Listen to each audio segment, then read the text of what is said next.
Hello everyone, this is Ronan Blue, just taking my daily walk here in Hua Hin, Thailand. But today's topic would be on how to set your goals in life. So over the years, before we hit financial independence, we actually had a number of different goals that we set. We had like 5-year goals, and each of those 5 years were very interesting. We had several different kinds of jobs over the years, and although the jobs changed, our goals never did.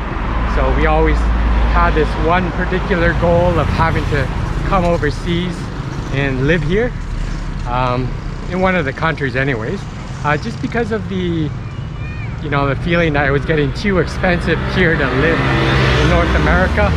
So we felt that we'll be able to stretch our dollars even further if we lived overseas, such as Thailand, the place where we're at right now. But because we had those goals, no matter what situation we were in, we always had those goals, each of us being having sometimes separate goals, but overall it was one larger goal of getting to financial independence and then living overseas. So we have, or right now we're actually in the exploration stage, so we're trying to figure out which country would be best suited for us to eventually retire to. But you always want to be setting your goals, right? So every you can have daily goals or weekly goals or monthly goals, but the yearly goals are probably most important because it keeps you really disciplined on getting to what you want to achieve in the future. So what I did was I actually try to find certain people I can look up to. You always want to have a picture in mind. Maybe it's of a millionaire or someone prominent, but you want to see if you can achieve those types of goals the same as others who have followed a similar path as well. But of course there are times when we couldn't hit our goals, and there were other times where we were ahead of our goals. I'm talking about things that are personal in nature, or could be financial goals as well. But I kind of do miss those days where we were on the journey to financial independence. We actually mastered having to goal set, and it was actually kind of like a game for us too. Like in achieving, I mean, it's still kind of the same. It sort of feels like a game right now, but less than when we were trying to get to our journey of growing our net worth. So you got to have fun with your goal setting as well. What you can also do is you can set your birthday as well as markers for goal setting. By the age of 30 or the age of 40, you want to set a particular net worth to achieve, and the game is to try to figure out how you're going to achieve it. It could be in negotiating better pay for your salary there, or it could be getting a side hustle, getting a part-time job to grow your wealth further. But whatever it may be, you become a little bit more creative in finding ways to grow your wealth.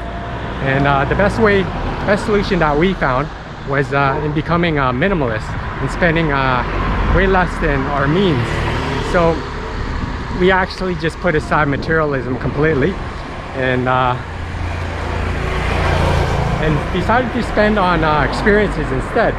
So that's what we're doing here in Thailand right now. We're growing our experiences and growing ourselves. So that's our goal anyways, our self-directed goal. But you can certainly have those self-directed goals, right? I had several of them over the years. One of my most recent ones was in not buying clothes for a year. And what ended up happening was that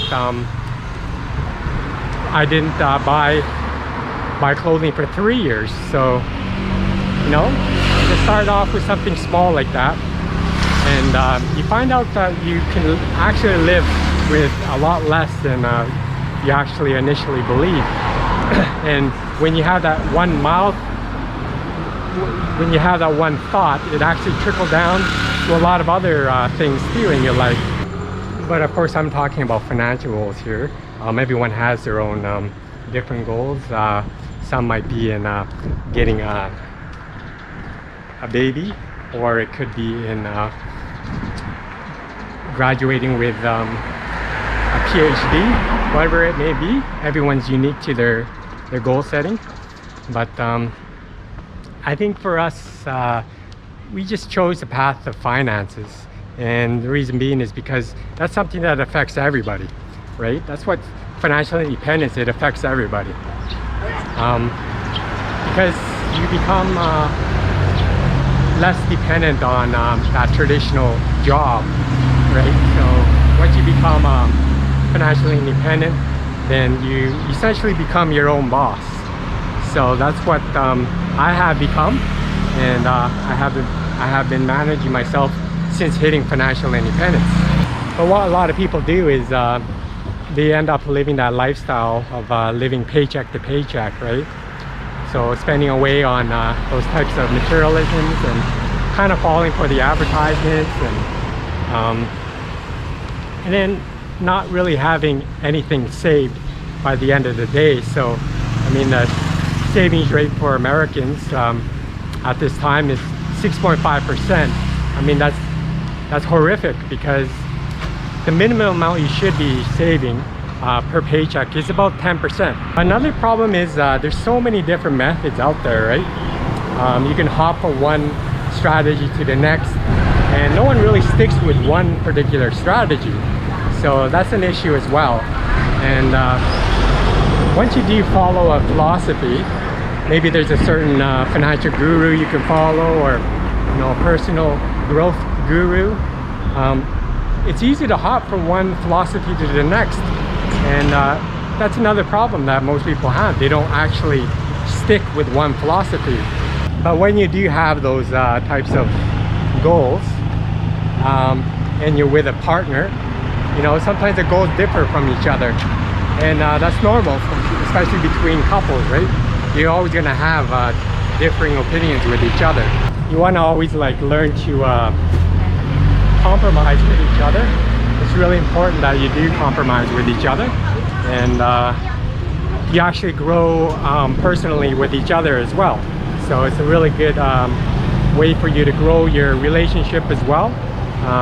So you have to have that one major goal and have sub goals underneath it, and see where you can compromise, especially when you're with a partner.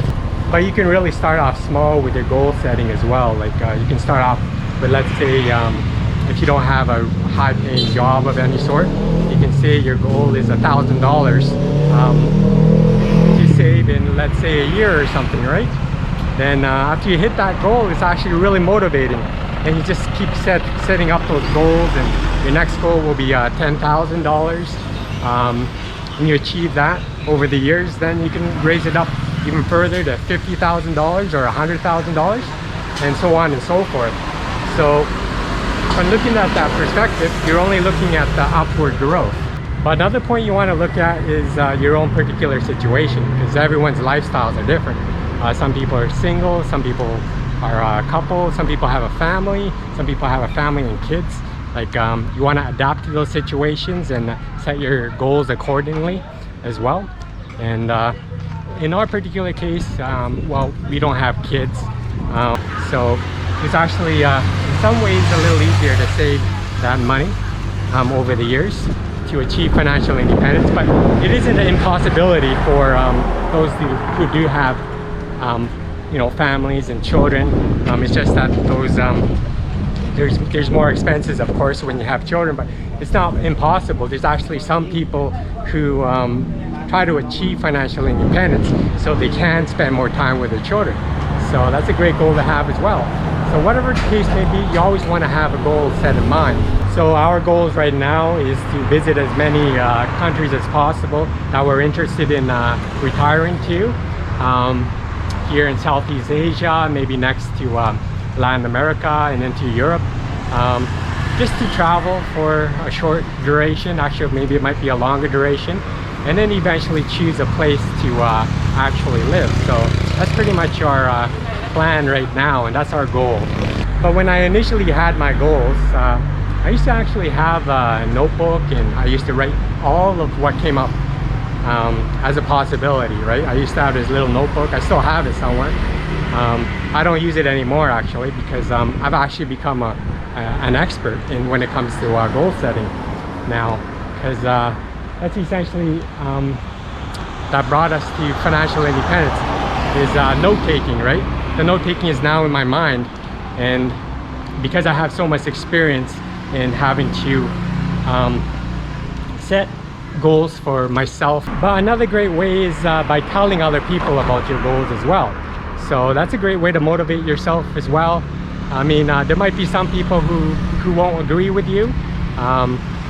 For us to achieve financial independence, there were certain delayed gratifications that we went through, and it meant, you know, not having to spend so much time eating outdoors, for example, or you know, not going out as much.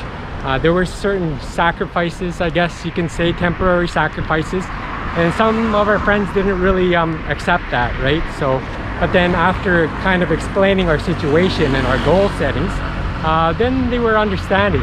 And you know, the friends that you have who want to adapt to your situation, you know, who want to motivate you, are the people you want to be around. And the people who don't agree with what you do, you want to question whether or not they are your friends, right? So yeah, keep that in mind for goal setting as well. So like I said, every person is uniquely different, and it really most important in the end is yourself. So what your thoughts and what your opinions would be. So that would be the most important for you to think about. But some of your goal settings might be considered a little bit selfish. But you know, there's a lot of people on their deathbeds where they have a lot of regrets, and you know, there's some people who don't agree with our lifestyle, you know, having to retire early, and saying that we don't have a purpose in life. But we do have a purpose, right? And that purpose is gaining more happiness, right? And you know, self-discovery, self-actualization. That's actually our purpose in life right now. So making ourselves happy. And although it may sound selfish, we don't really want regrets later in future. Like this little guy, he has no regrets. After you do achieve a certain goal, like we have in financial independence, you have to learn to know how to maintain that as well. So it's actually we're actually in unknown territory right now in financial independence.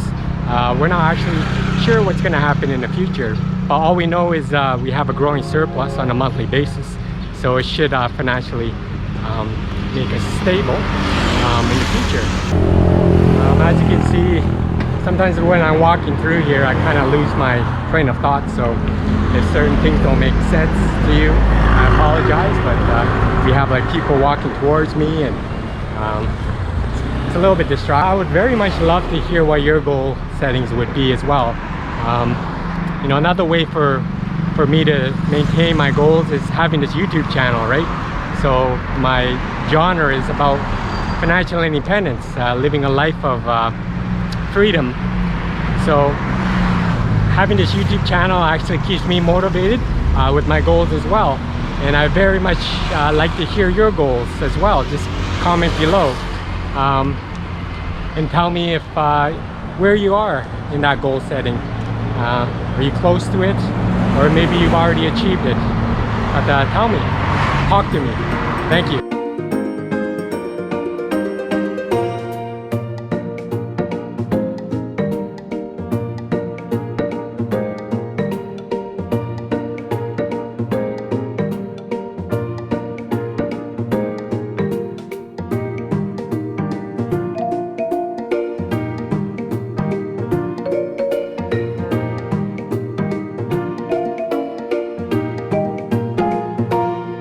Well, I think I'll end my vlog here today. Tell me what you think of goal setting in the comment section below. If you like this vlog, please don't forget to give me a like, subscribe if you haven't already, and hit that notification bell for more of my coming content here. Thanks for watching my vlog. Be free, gain wealth, and travel far.